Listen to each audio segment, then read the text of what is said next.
Alrighty, welcome back to Shut Up and Ball. My name is Aaron, and as per usual, I am joined by Mr. John Harris. How are you today, John? How's your week been? It's been pretty good. Just got back from a company hangout at my work. We did an escape room, so that was pretty fun.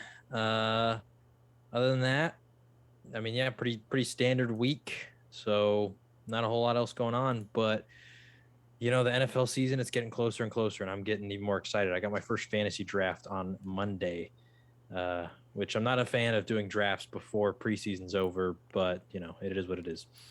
Yeah, those tend to be the worst. And by the way, I'm not echoing on your end, right? Nope. Okay.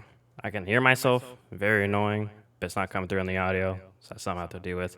I don't know. Once again, I don't know what to deal with that. But before we dive into today's main topic, which is the NFC West, gonna go over our defensive back rankings that we released recently on our Instagram/Facebook, because there was a lot of just general reactions to them.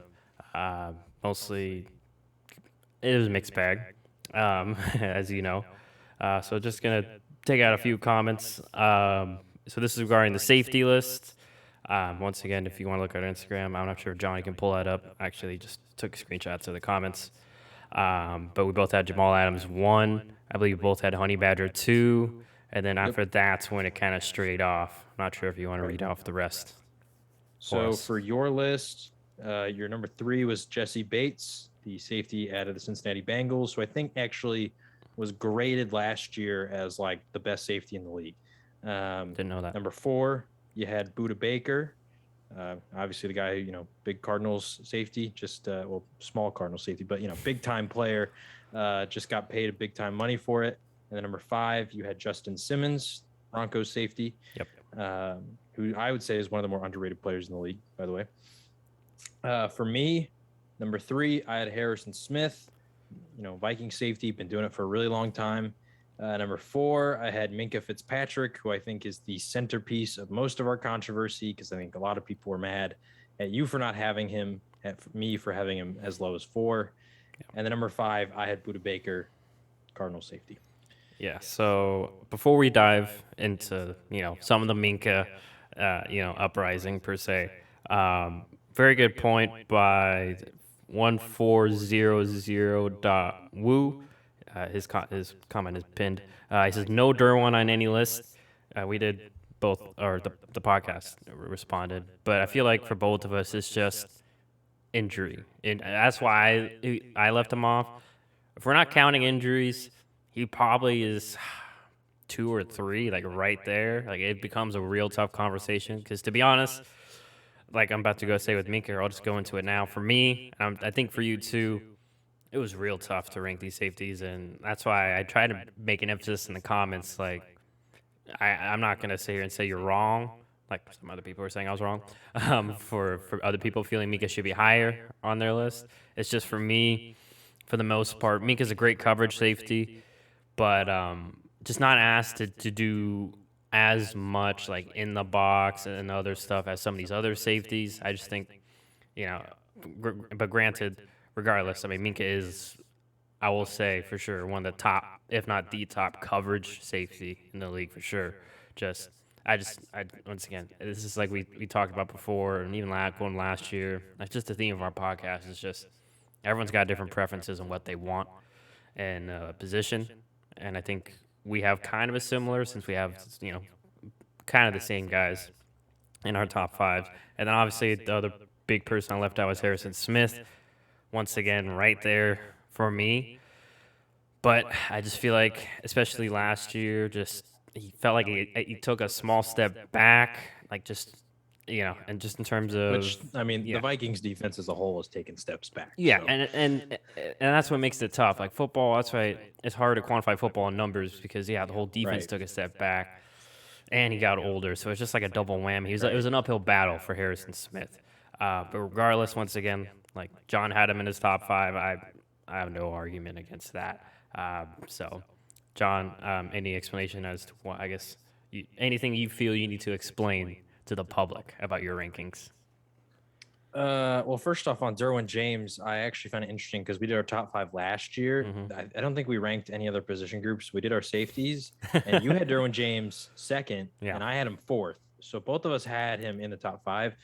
But like you said, the injuries, missing 2 years, it's just really tough to put a guy there because 2 years, 2 years ago, imagine what like the quarterback list would look like, right? Yeah. Like you might not even have Mahomes in the top 5 yet Josh because he Allen's only had definitely like one not any season. top five. Josh Allen's not, Lamar Jackson's not, like, like certain guys that are in that conversation now would not be there. You might have like Matt Ryan, so like Yeah. I can't actually remember, what top 5 would have been 2 years ago, but like 2 years is just a really big time to miss the NFL. So I think it's just for me, Derwin James, even if I had to rank like my top 30, I wouldn't rank him out of the pure, like, I don't know. Like, I think I have to see him play, because missing 2 years, like I said, that's some significant injuries that could completely affect him. Yeah. And sorry, Um, on the injuries, a foot injury, and then I believe he had ACL. Correct? I think he missed all of I last year. I don't know. I forget. I'll have to look into that, but I know he had that foot injury, and just in regards to any position where you have to change direction, cut on a dime, things like that, foot injuries are very scary. It's kind of what didn't Dez get a foot injury towards the end of his career, right? And that's what Yeah. really threw him off. We saw the same thing with Edelman in recent years. Sammy Watkins, he had a foot injury right at the beginning of his NFL career. Never really lived up to what he was at Clemson. And even Hollywood Brown, I think, had a similar procedure too. And everyone felt he was the fastest, greatest, or he was drafted in the first round. He hasn't been smooth sailing for him in the NFL thus far too. So we'll have to see how Derwin bounces back. Obviously, today, if you haven't seen it, there was that clip of him getting that pick six on Jimmy G in the joint practice. He's going crazy. So hopefully, we see a fully healthy Derwin James, and this is just an afterthought. But sorry, Right. I go would ahead. agree. I mean, we talked about it last off season that you never wish guys to get injured, especially guys that talented. Like no one wants to see that. You want to see him play. Um, but for the rest of my list, my current top 5, I mean, this is going to be something that you're going to see a lot in all of my lists. But two things that I value a lot are consistency over like multiple years. I say this to everyone. It's really hard for me to put you in the top 5 if you've only done it for like 1 year. How dominant you are. Like for example, Justin Jefferson. I know a lot of people are, sort of including him in that top 10. To me, I just have to see more because unfortunately in my life, I've seen too many players who are one hit wonders and just never were the same after that. I'm not saying that Justin Jefferson or some of these other guys are going to be that, but it's just I've learned that I value consistency over 3-4 seasons of work, or even longer. And number two, at least in safety, I value, which I think you do too, versatility a lot. That's why Honey Badger is that high, because when it comes to coverage, that guy can play any position. He can play corner, in the slot, on the outside, both safety spots. He can play in the box. He's not going to be as physical, but like, sort of like third down in the box safety. He can do stuff like that, cover tight ends, anything coverage wise, he can do it. Jamal Adams, I know a lot of people like to make fun of him and meme him and all this kind of stuff, but I think it goes to be said that like his pass rush ability is really impressive. Like he is the greatest safety to ever rush the passer. And that's just a fact based on his statistical numbers. And I think it's crazy that he leads his team in sacks. And like, how often does he really blitz? Like, I don't think he blitzes that much compared to, obviously linebackers, defensive ends, all that stuff. I think maybe he probably blitzes a quarter of the time at most. Um, and also, I think his coverage abilities are highly underrated. Like, Yeah. I know that last year he didn't have the most amazing coverage stats, but the years that he was on the Jets, he was considered, I wouldn't say the best coverage guy, but he was far above average when it came Yeah. to his coverage abilities. And now that he's in Seattle, he's not having to be asked to do that. Like nobody was ever sitting there talking about Cam Chancellor's coverage stats because he's in the box. He covers tight ends. I mean, in the Super Bowls, he was covering Gronkowski when they were playing the Patriots. He's the guy that's just going to hit people. He's going to, stop stuff in the run game. And so I just think the fact that people are like, oh, well, he can't cover deep. That's not what he's asked to do. So the fact that you're criticizing him for that, even though he can do it because we saw him do it in New York, I think it's a little ridiculous. Harrison Smith, like I said, I value consistency. I think he's been one of the best safeties for a really long time. And so for me, it's a little hard to knock him off for guys like Buda Baker or Justin Simmons or Jesse Bates, who I feel like are like coming into their own. But I think I need to see a little more of a decline from Harrison and more years of elite level play from those other guys before I can knock them off in my own head. And then after that, I think you kind of get into guys who are a little more specialized. Like I said, those first three, I think, are three of the most versatile guys in the league. Like you said, with Minka, he's not going to do a whole lot in the run game, or he's not going to play in the box. But when it comes to coverage, he might be the best in the league. So, I mean, imagine like this would be crazy, and it's never going to happen. But imagine like he was on the Seahawks with Jamal Adams. That would be Cam Chancellor and Earl Thomas 2.0, right? That's what I sort of equivalent them to, because Earl Thomas, he wasn't going to do anything in the box, wasn't going to be helpful in the run game, but he could cover everywhere. That's why I put Minka that low. I think if he could get better in the run game, I'd put him higher probably. But I think that. Go ahead. What are you gonna say? I'm gonna say it's like what you kind of do with Jamal. He just wasn't. He's not asked to do that in Pittsburgh. Pittsburgh relies on the front seven a lot more, and he's just the guy on the back end. Right, and so I don't like blame him for it. But I do think that in the run game, if Pittsburgh was to have years where like their front seven was not as good, I wonder how effective he could be, right? And then with Buda Baker, I think he's one of the up and coming guys. But like I said, I think I just need more out of him, more years, because last year I think was really his big breakout year. He had good years before that, but I think last year was the year where we really saw his versatility on like full display. And so that's really impressed me. For Simmons and Bates, man, like you said, it was really tough to leave them out. Bates, once again, I think last year was kind of the only year that I've truly paid attention to him. So maybe he has more body work that I just don't know about. Like the Bengals have just kind of been irrelevant the last few years. It's tough playing in Cincinnati right now, especially if you're not on offense. Right. And then Simmons, I had him in my top 5 last year. I don't think that he got worse. I just think that Buda and Minka, to me, got better.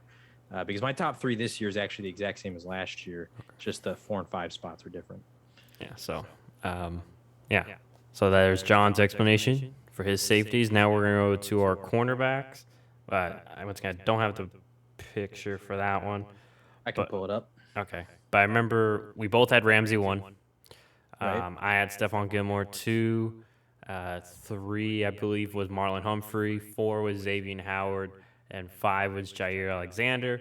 I surprisingly got a lot of flack for Jair Alexander being so low, and which I was worried that once again we didn't know each other's rankings really until they've been released. I was worried personally that I was a little too high on them, but it was the opposite. I mean, I even had a Packer fan.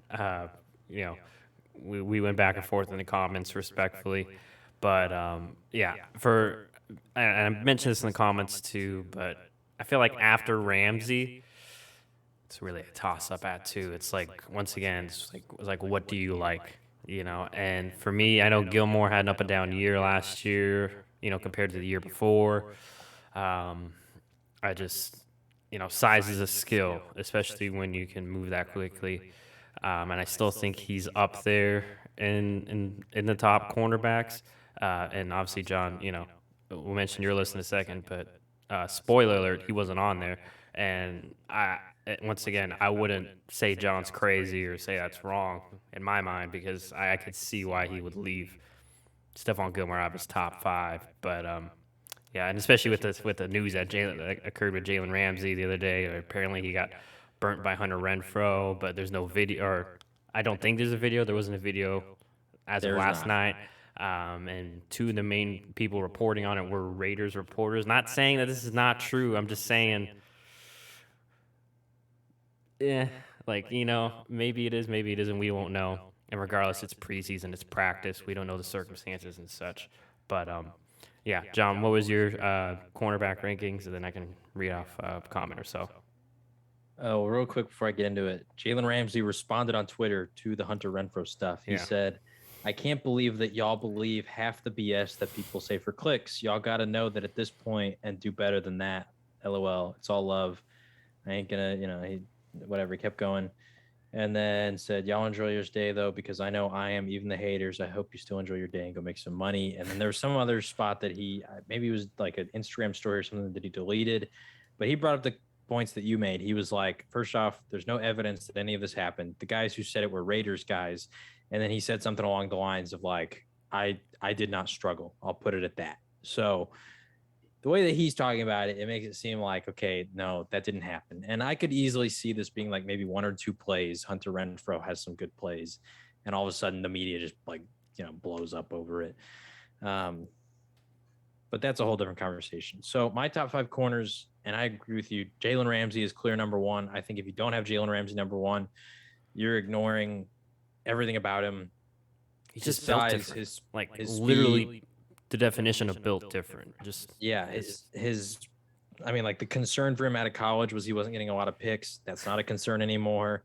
Like his numbers against elite receivers, even guys who are bigger that tend to give a lot of guys problems, like DK Metcalf, DeAndre Hopkins, like his numbers against guys like that, as well as the Stephon Diggs and Tyreek some of the other Hills smaller too, the smaller guys. guys. Remember he held. Right, like Yeah, he's just dominant against everybody. And so I think he's the clear number one. If if I'm building my team, I want Jalen Ramsey on my team. Like that. That's just plain and simple. After that, like you said, I think there's 6 or 7 guys that could go anywhere in that 2 through 4 or 5 spot. And I think that it corner is one of those positions to where all the contenders for the top 5, they've all been here for like the last 5 years, right? Like Marshawn Lattimore is a guy who got left off. He's been playing at a really high level for a long time. Byron Jones, same thing. And then all the guys that we included. So I it's for realistically like, 8 dudes for those next 4 spots. Because unlike some of these other position groups, I just feel like there's so many guys who have been so good for a long time. To where like D line, for example, there's a lot of dudes who are just now getting into the league and are dominant. To where corner, it's not really like that. So my top 5 after Jalen Ramsey: Jair Alexander number 2, Tre'Davious White number 3, Xavier Howard number 4, Marlon Humphrey number 5. The way that I actually structure the pictures of who goes first on Instagram is whose I think is going to get more hate, because so then even that'll put be the mine one first. that pops up in the Explorer. So like with safety, I put yours up there because I knew that you didn't have Minkah Fitzpatrick.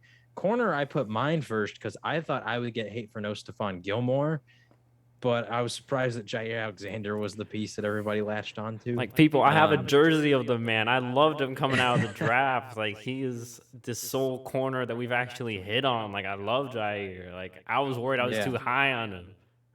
Yeah. And so the reason I don't have Stephon Gilmore, I won't really talk about the other 5 or the other 4 because, like I said, I think you could put anybody there and I'd hear the argument. That's just where I would rank them. Stephon Gilmore, I didn't have in there because last year I think he fell off really hard. I know the Patriots were in decline overall, but he had a career like yards allowed, touchdowns allowed, yards per play, just all like receptions allowed, all these kind of things. Like he gave up a lot of career highs. And I think maybe this is just because he's getting older. Um, if he bounces back this year, then I'll eat my words because he absolutely before this year was considered the best corner in the league. And so having him drop that far on my list, I know might seem shocking. Um, but yeah, that I think that this is the start of him declining because it's typically rare to see a corner maintain that level of dominance into their 30s. And I think he's 31. So yeah, I just felt like last season because of how hard the drop was that and how deep the corner position is that I think he'd probably be like 6 or 7 for me. Um, and I think also a lot of the guys on this list got better. Like a lot of these guys, even though I said they're, have been here for a long time, they're like 25, 26, 27, and they're just getting better. And so, yeah, that's my logic on Stephon Gilmore. You can go dive into the advanced stats if you really want to. But statistically, he had the worst year of his own career. Yeah. And so that's just why I had him lower. Yeah, and you mentioned Marshawn Lattimore. That's where I was gonna go next. D Low to Wavy commented, "Where is Marshawn Lattimore?" Once again, I think we responded back, basically saying what I'm about to say. It's just consistency with Marshawn Lattimore. He has stretches where he is in this conversation, in the top 3 conversation, where I'm like, man, When like he he's all covers over Mike people, Evans. especially when he covers Mike Evans. But then there's times where it's just like, Where what's is going he? on, man? you know, like he's getting beat or just missing assignments. Um, so we'll see. I mean, because yeah, he's always been one of those guys that's just been up and down. But when it's up there. So, all right. So that's gonna wrap up the defensive back talk there. We're gonna dive into pretty much why we're all here today.